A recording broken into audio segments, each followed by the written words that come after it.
Hello friends. ఇలాంటి small పర్స్‌కి మనము ఇక్కడ మ్యాగ్నెట్ బటన్స్ అనేవి పెట్టుకుంటూ ఉంటాం కదా! ఆ మ్యాగ్నెట్ బటన్స్ ఎలా పెట్టాలి అని చాలామంది అడుగుతూ ఉంటారనమాట.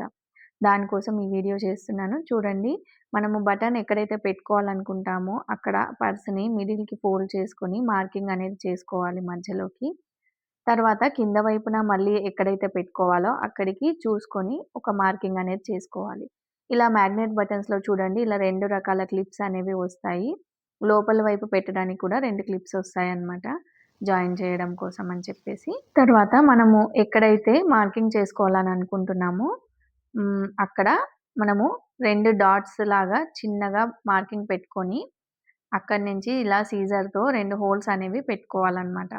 అయితే ఈ హోల్స్ అనేవి మరీ పెద్దగా పడిపోకుండా చూసుకోవాలండి. చాలా జాగ్రత్తగా పెట్టుకోవాలి.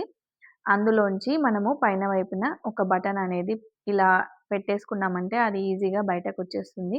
తర్వాత మనకి లోపల వైపున ఇచ్చిన క్లిప్ అనేది పెట్టుకొని, ఆ 2 వైపులా మనము ఫోల్డ్ అనేది చేసేసుకోవాలి బటన్‌ని. అప్పుడు ఈజీగా వెళ్ళిపోతుందనమాట. తర్వాత ఇంకొక వైపున కూడా సేమ్ మనం మార్కింగ్ ఎక్కడైతే పెట్టుకున్నామో అక్కడ 2 వైపులా చిన్న చిన్న హోల్స్ అనేవి ఇచ్చుకోవాలి సీజర్‌తోని.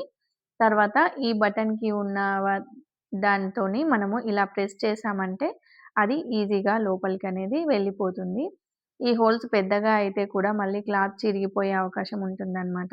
అందుకోసమని చాలా జాగ్రత్తగా చూసుకొని చిన్నగా కటింగ్స్ అనేవి పెట్టుకోవాలి.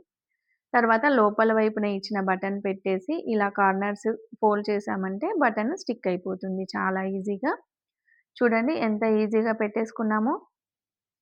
ఇలా పైన వైపున కూడా అంటే ఓపెన్ ఉంటే గనక అది ఫోల్డ్ చేసి కుట్టేసేసుకోవాలి. చాలా ఈజీగా బటన్ అనేది పెట్టేసుకోవచ్చు. చూడండి, ఇది మినీ పర్స్ అనమాట. చాలా చిన్న పర్సు. మనం షాపింగ్‌కెళ్ళేటప్పుడు అలా క్యారీ చేయడానికి వీలుగా ఉంటుందని చెప్పేసి నేను ఇలాంటివి స్టిచ్ చేశాను. ఇవి రిటర్న్ గిఫ్ట్స్‌గా కూడా చాలా బావుంటాయండి. రీజనబుల్ ప్రైస్‌లోనే వచ్చేస్తాయి. ఒకవేళ మీకు కూడా కావాలంటే గనక నాకు కామెంట్ చేయండి. ఆర్డర్ పైన కూడా